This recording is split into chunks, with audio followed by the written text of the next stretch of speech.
כאילו תמיד הייתי בהיפ-הופ, ומשם התחלתי ללמוד ולהבין דברים כאילו על המאבק האפרו-אמריקאי, ואיכשהו עשיתי ככה את ההקבלות האלה בין הסיטואציה שלנו למה שקורה שם, והבנתי, כאילו, זה די דומה בעצם.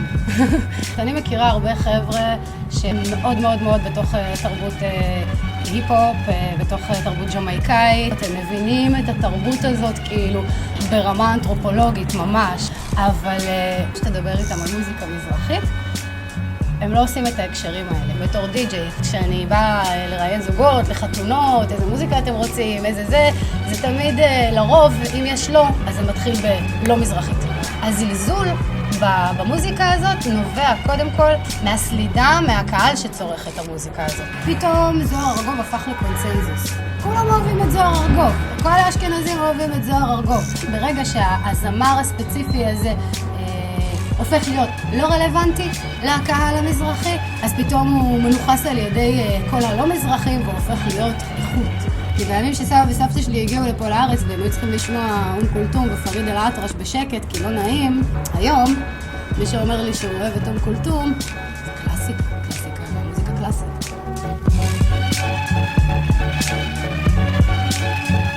אתה לא חלק מהמרחב הזה.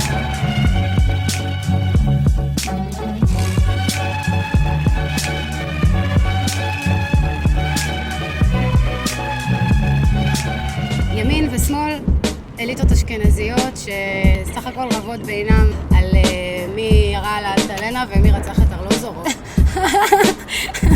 ההבדל בין קיבוצניקים למתנחלים זה שבאמת מתנחלים באים כאילו ואומרים, זה שלנו, אנחנו נשב פה, מגיע לנו. קיבוצניקים הם כאילו, הם עדיין קשורים בחבלים שלהם אל השמאל, אבל דיר בלק יעני בוא תנסה לקחת משהו ששייך להם, כן? אתה יודע, גם גזענות הם יכולים לפעמים לתרץ לעצמם כגזענות ערכית ונכונה.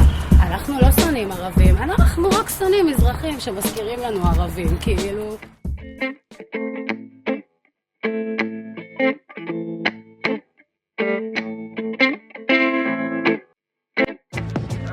יש את הטיעון הרווח הזה אבל ארץ כאילו זה בכלל לא מזרחי, ארץ זה יכול להיות כל עדה. ארץ זה התנהגות, כן, התנהגות מסוימת. התנהגות שנורא מזכירה להם, התנהגות לבנטינית, התנהגות ערבית, התנהגות של מזרחים. אף אחד לא מצא איזה מילה ביידיש לתאר התנהגות כזאת.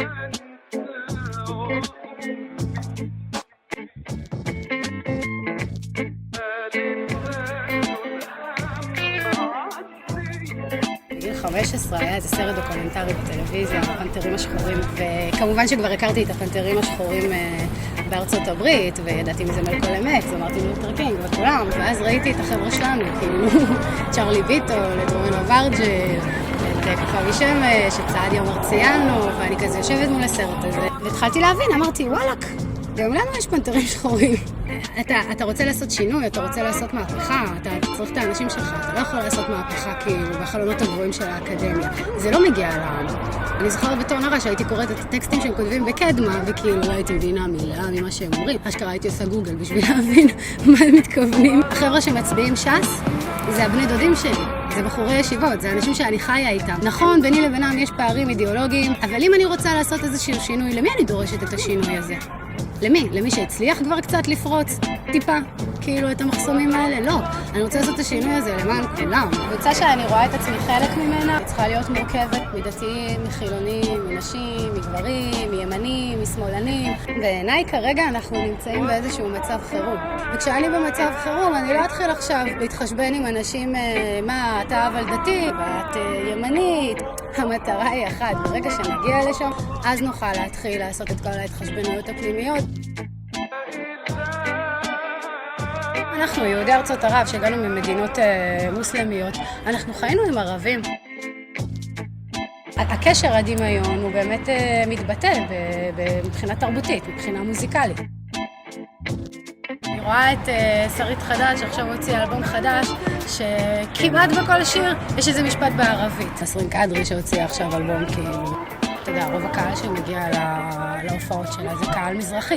האנשים האלה שאתם מנסים לעשות להם הפרד ומשול כבר 70 שנה, הם יותר מחוברים אחד לשני, יותר ממה שאתם תהיו אי פעם מחוברים למרחב הזה. כאילו, תלך למקומות הכי נמוכים, בתי כלא, לבריתות הערביות מזרחיות האלה, כי פשוט אנחנו בתחתית של הפירמידה, אז אנחנו כל הזמן נפגשים אחד עם השני. והוא יכול להיות ימני, והוא יכול להיות שמאלני, וזה יכול להיות מצביע ש"ס, וזה יכול להצביע לתנועה המוסלמית. בסופו של דבר, תרבותית הם מדברים את אותה שפה, משייכים למזרח התיכון. ואם השמאל רוצה להתחיל להתנהג כמו שמאל, צריך להפסיק להיות פשוט, ולתת לקבוצות המוחלשות והמודרות ואלה מהתחתית של הפירמידה, לעלות למעלה ולתפוס את עמדות הכוח.